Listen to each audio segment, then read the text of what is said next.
Hello everyone, welcome to the Scumdog's Kennel. I'm your host, Chris Williams, and in today's Cryptid Corner mini-episode, I have a bunch of Men in Black stories to read to you all today, folks.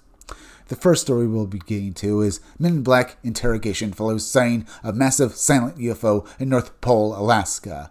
Let's read the story that took place where Santa Claus supposedly lives, folks, but this time it was the Men in Black. Let's get into this article now and read exactly what happened. In March 2018, a woman in North Pole, Alaska stepped outside her home after her dogs began barking in an unusual and fearful way. What she saw hovering above her property was a massive, completely silent craft that seemed capable of swallowing her entire house. Within days, strange developments began unfolding nearby, culminating in a chilling encounter with two men dressed exactly like the legendary Men in Black. What happened after the sighting left the witness convinced that someone knew far more about the incident than they were willing to admit. Let's actually read the witness's story now. My name is Renee Bullock, and this happened in March 2018 in North Pole, Alaska. I had just gone home from work that evening and immediately noticed that my dogs were barking like crazy. It was not their normal barking, it was different. They had this strange tone in their bark, and they looked frightened, almost panicked. Their ears were pinned back, and they kept looking toward the sky.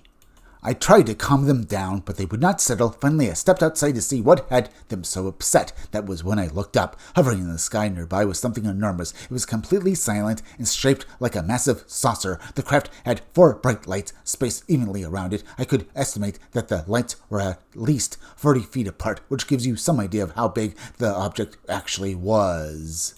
The thing was huge. I remember thinking it looked large enough to literally suck up my entire house if it wanted to. There was absolutely no sound coming from it, no engines, no wind, nothing. It simply hovered there. I stood there watching it for what felt like several minutes. The craft did not move at first, then slowly, almost casually, it began to drift away until it eventually disappeared from view. When my husband got home later that evening, I told him everything I had seen. We talked about it and figured it was strange, but that was probably the end of it. It turned out we were wrong.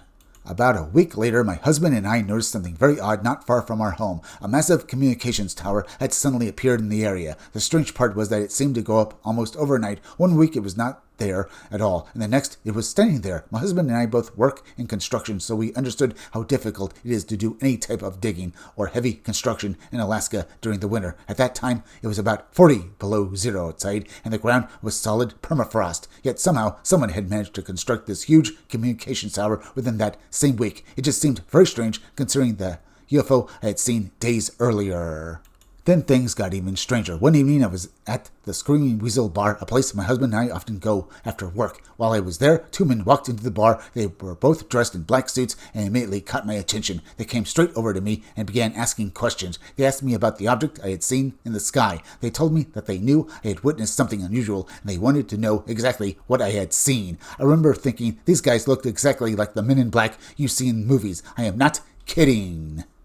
They were very direct in their questions and acted as if they already knew the details of the sighting. It felt more like they were trying to get me to confirm something they already knew, rather than learn something new. I refused to tell them anything. My feeling was that they already knew everything about the incident, and they just wanted me to say it out loud. Eventually, they stopped asking questions, stood up, and left the bar. I never saw them again.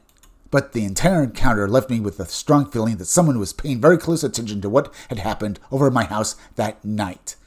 Well, that does sound like a typical Men in Black encounter, folks.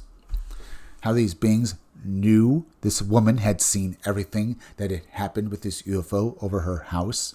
And what about the UFO itself, folks? Now, it sounds like it's a typical UFO that you'd see from a 1950s sci-fi movie, followed by this communication tower being put up. It almost feels like everything was staged here, folks, including the Men in Black, because it almost sounds too perfect a scenario to basically be taken seriously.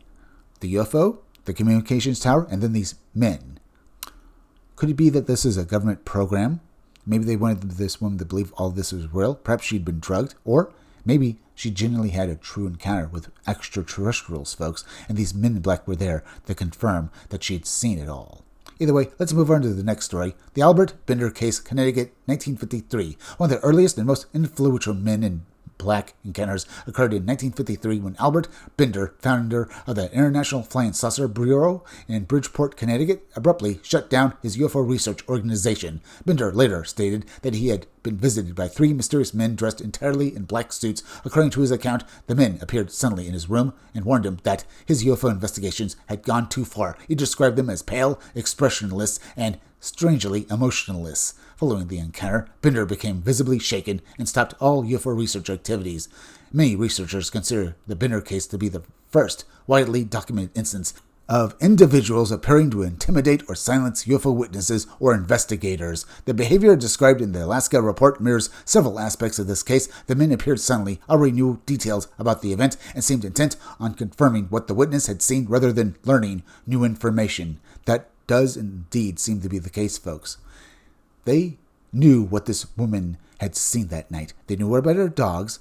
They knew it had frightened her truly well and thoroughly, folks. Yet these men wanted to confirm this was exactly the case. Perhaps if she had said anything, folks, they would have then said, "You're not to speak of any of this in the future, or there will be repercussions." I would imagine those, or maybe something similar, would have been said by these individuals, but she simply refused to tell them anything. So they just simply left. So I would say our witness probably made the right choice here, folks.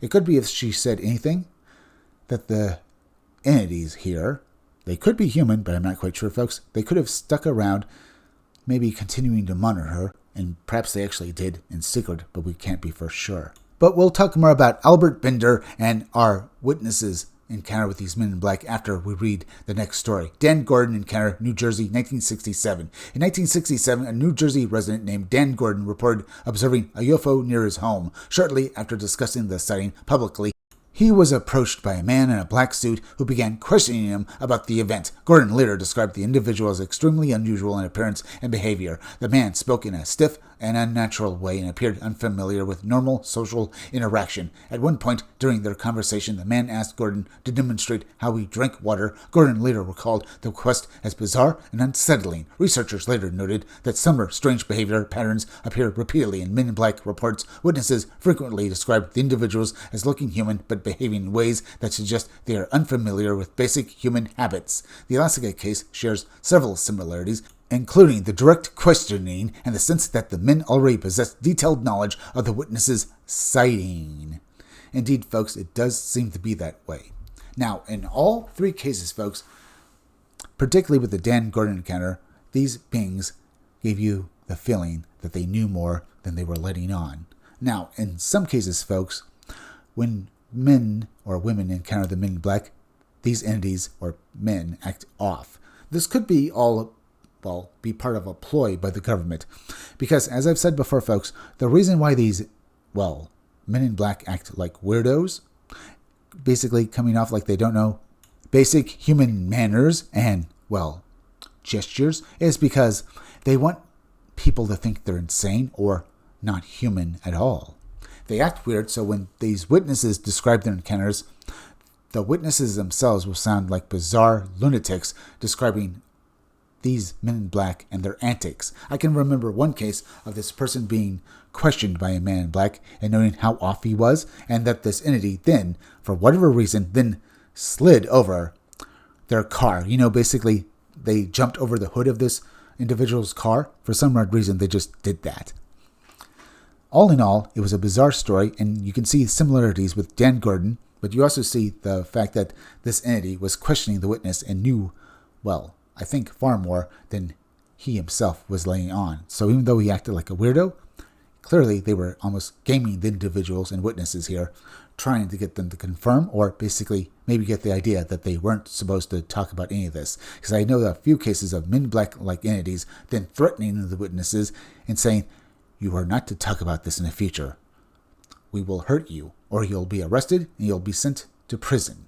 Or maybe you'll have an accident." Along those lines is sometimes what basically I've read about in past Men in Black encounters, folks. Either way, we're now at the end, so please go subscribe to my YouTube channel. Read comics that are bad for you. You can use the YouTube link down below in the descriptions of the chat to go subscribe me. Hit that like button for me. Make sure you're still subscribed. Leave some comments down below. Hit that bell for notifications. Make sure you hit the part of the bell that'll give you all future notifications, and please share this video out. I'm Chris Williams from the Scumdogs Kennel. Thank you all for joining me. I'll be back again tomorrow with another great video, so be sure to come back again then. Till next time, folks, I'll see you all again soon.